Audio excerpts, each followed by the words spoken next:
Today on What Went Wrong, we talk about a way to save the day.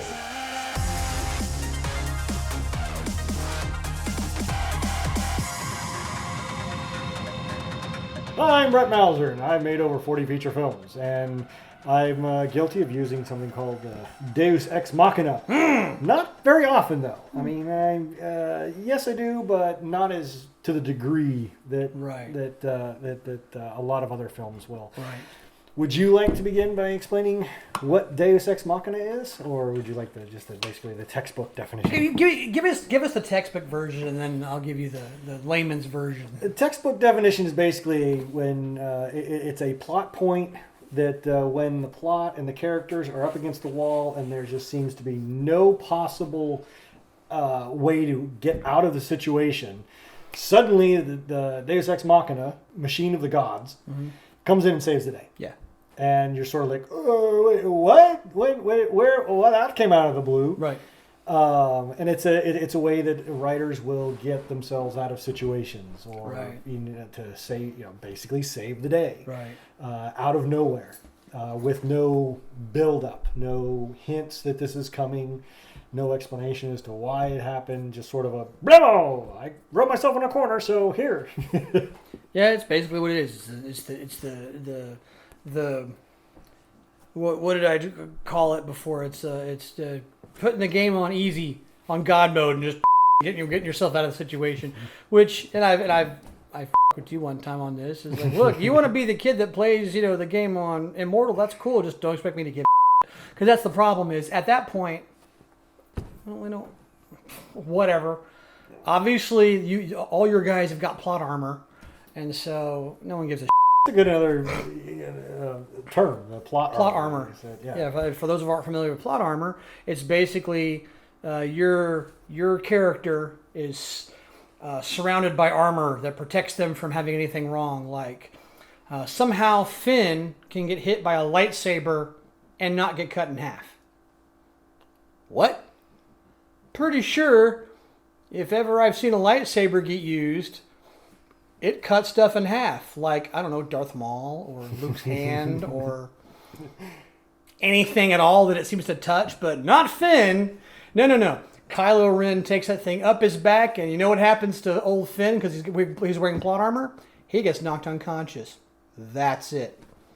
Plasma of the sun. Yeah, it just knocks him out because plot armor is strong as Can you think of any popular films that use? Oh my God! Yes, we were just. You could give an example. Oh, Lord of the Rings, the third one. Now I love Lord of the Rings. I love the books. I love the movies. Love them. But Battle of Pelennor Fields is not going exactly well for our guys. It was going well with the charge of the Rohirrim. And then the Oliphants start coming in, and then, of course, there's a resurgence of the evil, whatever. And so it's just kind of not going well. And then here comes Aragorn showing up with the pirates of whatever they... But instead of having any kind of pirates and reinforcements, it's the ghost army of the dead. Beg pardon? I mean, now, once again, because it wasn't in the books. Okay. But, I mean, it was like... And then once they hit the battlefield, a minute and a half later, battle's over. And that's it. We're done. End of the show. I'm like, what? So there's a big one. That's one of the ones that just irritates me. So what would you say are the negatives? What is the negative side of doing that? Why is it so bad? It's cheap. It makes everything that you've been watching meaningless. And it's like, look, why didn't Aragorn just go to the mountain to the army of the dead and go, hey guys, here's Narsil, I'm actually the king, so you owe me a favor. And we could have saved the Rohirrim from wiping out all their numbers and basically slaughtering the entirety of the Riddermark, of the Riders of the Riddermark.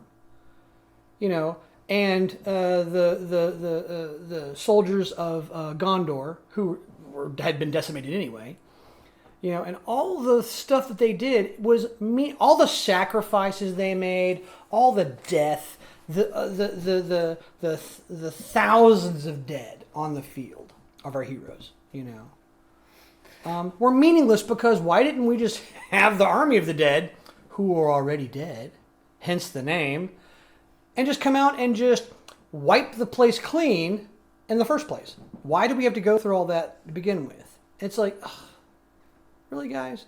Now, once again, Peter Jackson is a god. I love what he did with this stuff. I love that he showed Rohan the way he did. I loved that he showed all the characters the way he did, and Gondor and Minas Tirith. I loved all that stuff. Okay, it was beautiful. Everything about the movies was fantastic. Okay, but to be fair, that was one of those things I didn't like about it.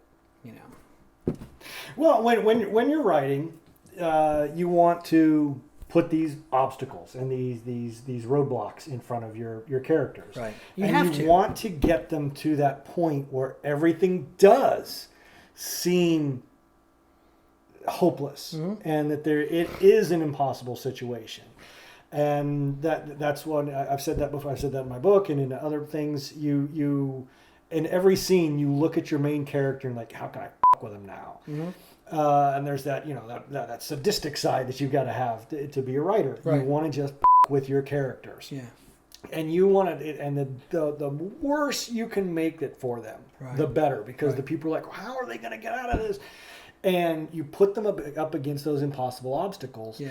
And then to just, when you get there, like, okay, how do I get them out of this? I'm going to have Aragorn step in and save the day. What you want to do is, I don't think there's anything wrong with you writing that way in terms of getting up to that point, because you're still in the writing phase. Get them to that point. If that's the easiest way to do it, then do it. And then when you get to that impossible situation, now figure out, okay, I'm going to have Aragorn come in and save the day. Now back up, because you're not shooting the movie when you're writing. You can make changes. Right. Now, if that's what you want to do, now go back earlier in the script and start dropping hints, or put Aragorn on that mission and follow him.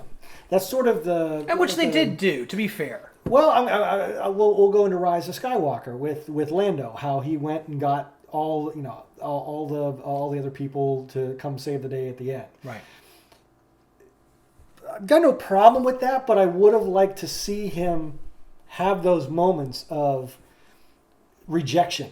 Yeah. Just, rejection, and then you've got that last person, and he says, "Will you help me?" And it slowly goes in on him, on the person trying to make up the decision, and then it cuts, and you don't get that answer. Now, if you cut right to the next scene, and then Lando comes and saves the day, you're expecting that.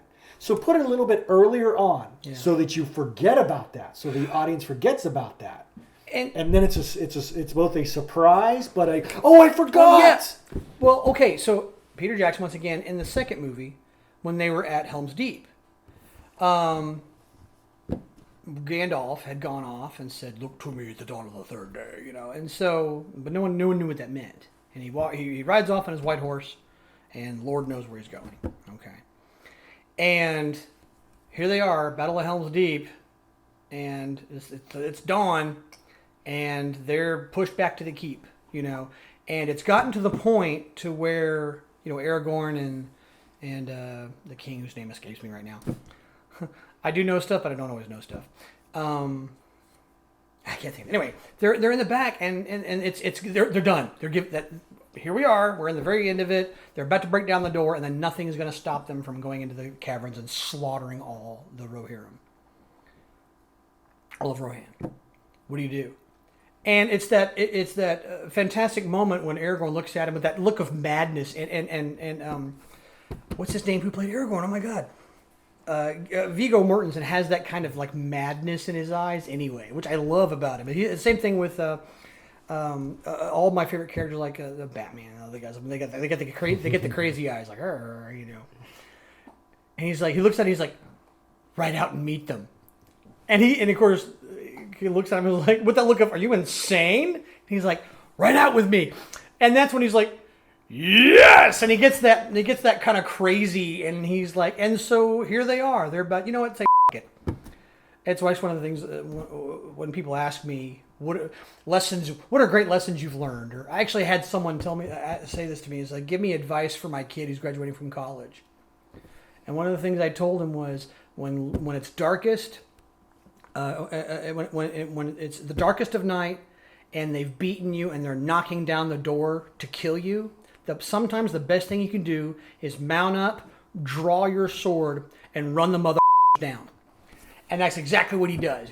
He's charging, but it's a hopeless cause. It is a bonsai charge. It's the Battle of the Alamo. It's the last stand, right? Everyone's going to die. And then all of a sudden, the light comes over the top of that thing, and there's Gandalf. And you hear the voiceover, "Look to me, the dawn of the third day." Everyone's like, "Oh, yeah!" But it's like, it's Gandalf. What the hell is Gandalf? There's 10,000 Urukais coming down on top of, a couple hundred, guys who weren't chased off the Rittermark by the worm tongue and all that. And all of a sudden, it's the host of Rohan. And they come charging down the hill. And all of a sudden, you're like, holy, okay, so that one is not a Deus Ex Machina. English is so hard for me. It's not a Deus Ex Machina because that was set up. Now, you didn't know what Gandalf was going to do. But you'd already seen Elendil, I think that's what his name was, who had run off when they saw him, and he's like, "Where are you going? Where are you going?" And it's like, "The king has lost his mind," and kind of stuff. And they're explaining, and then there's like, "We're out," And so you'd seen them out there. So he set up, Pete Jackson did set up a lot of this stuff beforehand. But at the end of the day, a cavalry charge to save the day is something that happens a lot. And if you want to look at history, let's talk about the battle. It's Christmas time. Let's talk about the Battle of the Bulge. For those of you who aren't familiar, the 101st Airborne at the time, they're assaulting that, but 101st Airborne is in Bastogne, surrounded by the Germans. The Germans have brought 200,000 guys from the east, from the fighting the Russians, and they just threw them into this attack, this last-ditch attack to stop the Americans from coming in. They're the Allies, but the Americans. All right. And they've surrounded the 101st Airborne. Okay, and you want to talk about some good stories to tell, is that kind of pluck of the Americans. The famous story of the Germans wanted to surrender, and the commanding officer sent a message back, says nuts. The Germans are like, "The hell does that mean?" Or the one guy, the story, and there's no story. I mean, no one knows who said this, but it's one guy who's like, "The Germans have got us surrounded," and they went, "Yeah, those poor bastards." That kind of stuff. But it's a real story. And how did they get out of that? Well, George Patton basically turned his entire army around and in 3 days charged through a blistering snowstorm and slammed into the Germans from the side, who were terrified of Patton anyway. And Patton was a madman. But it's a real story. It really happened. It wasn't a Deus Ex Machina. It really happened. And so there's all these stories. I would rather see that. Now, once again, Pete Jackson, love you, dude. But, I mean, an army of the dead? Why not an actual, in the book, a group of reinforcements brought from the sea, got there at the last minute, and come charging across the side, and had this huge frickin' battle? Why not have that? That's not Deus Ex Machina. Army of the Dead? I don't know. So, there's a lot I love about that series, but that was one of the things that's kind of like sat. I just obviously it sits with me wrong. Because there's so much other he could have done. There aren't, and you and I have discussed like the Innocent Saga and the Ponderous Universe, and I think from time to time you've called Jeff Deus Ex Machina. Yeah, kind of. But he doesn't. He doesn't solve all your problems. That's the thing, is he's an answer giver. He'll give you answers. Yeah. But I don't think there's a whole lot of Deus Ex Machina in my films, because so many of my films are hopeless. Yeah. In terms of everything always goes to at the end. We're all gonna die. Yeah. My heroes lose all the time. As you would really do. Yeah. I've got a film coming up that we're shooting in January, which is going to piss a lot of people off, because it just makes this left turn out of nowhere, and something really bad happens that's just like, nope. And what I've done is, that's what would have happened in this situation. Yeah. That's what would happen to a character like this if they tried to do X. Right. And that's the whole point. I'm not following the typical plot devices. I'm not following the way you're supposed to follow a character Right. in script writing with this particular script, and even going into it, I'm knowing, well, it's probably not going to be accepted very well, but that's the point of this movie that I'm doing. Right. Is I want to say, this is what would happen. Yeah. Period. End of story. Yeah. I'm sorry, you're going to hate me for it, but here's the story, and this is the way this story would have ended. Yikes. And if you look in history and read the actual articles and kind of read between the lines, this is probably what did happen. Yeah. And there's no Deus Ex Machina in the real No. world, and that's why I've always tried to steer away from that. Even when I didn't even know what Deus Ex Machina was, Right. as I'd watch these movies and I'd go, well, that was stupid. I'm not going to do that in mine. Right. So there aren't a lot, and when I get to that point in the writing where it's sort of like, well, crap, I guess I needed that Deus Ex Machina come in now. I'm of that mind that's, nah, this is what would really happen. My Yeah. characters are screwed. They're all dead. Yeah. Sorry. And you can, at least half of my movies are like that. Yeah. So I don't think I use that very often. I'll use it for informative purposes. But I've always considered a Deus Ex Machina something of the gods descends from upon high, and the hand of Jesus comes down and lifts you from your sin. That's what I consider. To have, Jeff pop in the character pop in and go, hey, how you doing? And just give you information or push a certain direction, whatever. He is a plot device, but he's not, and he may be of the gods, but he's not helping or removing or saving anybody from a situation. See, and if I would anything, say- he's making it worse. And I was just about to say, there's a scene where some people could say Jeff was a Machina in I think season 5, where Diane and I are tied up in the garage, and the Batboy is there, and then Jeff poofs. Number one, Mike and Diane could have gotten out of that situation. Probably. They were you could tell by their attitude and how they were insulting and playing with Batboy, they were going to be fine. Yeah. But when Jeff came in and did that, now they can't interrogate this guy, they can't ask him questions, so he kind of made it worse. And just pulls Diane and they're gone, and he messes things up more. So I think when it's perfectly all right to do that in reverse. You can have a Deus Machina that's going to screw everything up. You can have, because he's another plot device. I've always thought of Jeff as a plot device more than a character. I like playing Jeff, but I've always thought of him as a piece of the furniture in the room as opposed to the people in the room. Yeah. Well, you have a good point there. Let me jump in there real quick, because that I think goes to why, from a writing standpoint and from a character development standpoint, it's perfectly all right to have something come in and just screw everything up out of nowhere, as opposed to coming in and saving the day out of nowhere, because it presents a challenge for the characters when that happens. Right. And the whole point of a film and the character arc is to build the character and go on this adventure with the character. Right. The reason why the Deus Ex Machina sucks so bad is because now the character is not responsible for getting themselves out of that situation.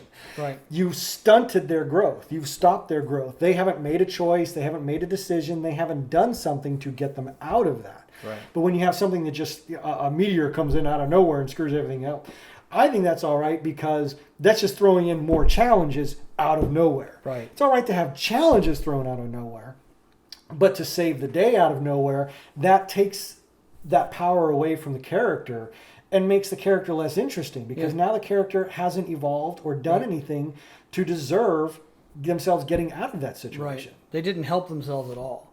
Well, and here's a question for you, because I've heard a couple of times that in Raiders of the Lost Ark, that the Nazis going in and doing all that stuff. And by the way, guys, if you haven't seen some of these movies, I'm not even going to say spoiler alert. Seriously? Raiders of the Lost Ark? Really? Anyway, so Raiders of the Lost Ark, at the very end, when the Nazi priest basically unleashes the hand of God upon everybody, and there's Indy and Marion tied to a stick. And people have often said, well, that's the only way they could have gotten out of that situation. To which I was like, but they didn't cause that situation. They were constantly fighting to prevent that from happening. But even then, they had to save themselves.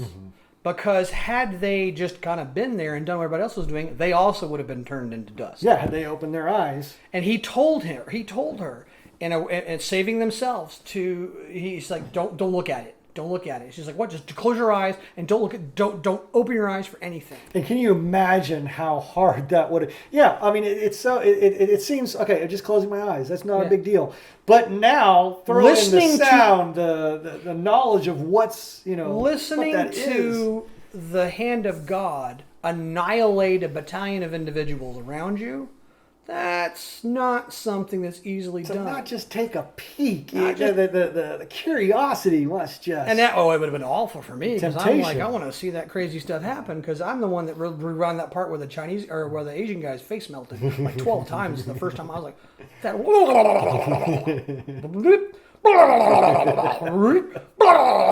was like, this is amazing, because I like the special effects. Now, that being said, I also realized it wasn't actually the hand of God doing that. It was a movie.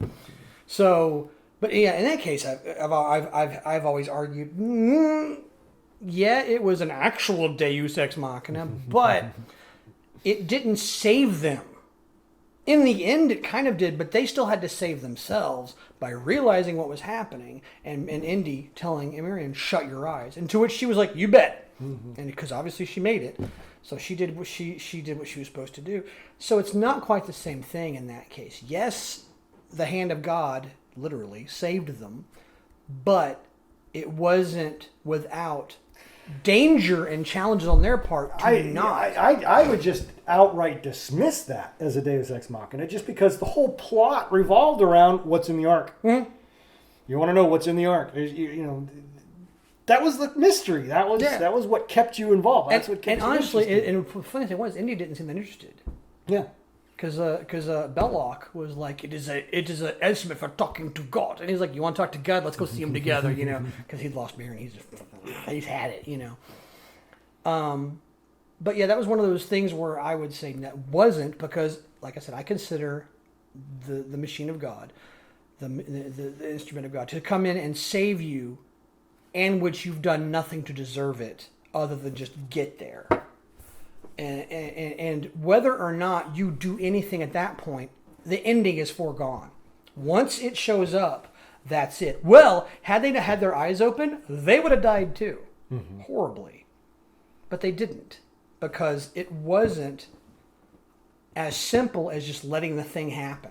Okay, because it was after everybody, because you could see the swirling around them, and the ghosts, and not the ghosts, but the whatever it was, the angels and the creatures and the horror that was going on, the blood and the death that was around them was around them too. It was right there. Look, I mean, the things were staring at them too.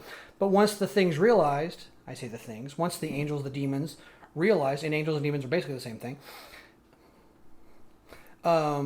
realized that they were closing their eyes and not whatever else, they did not. They went on their merry way, and that was the end of the day, because they had shown themselves by their actions to be worthy of not being dead. So in that case, a Deus, like I said, the machine, and once again, you could have different things, and this is my interpretation.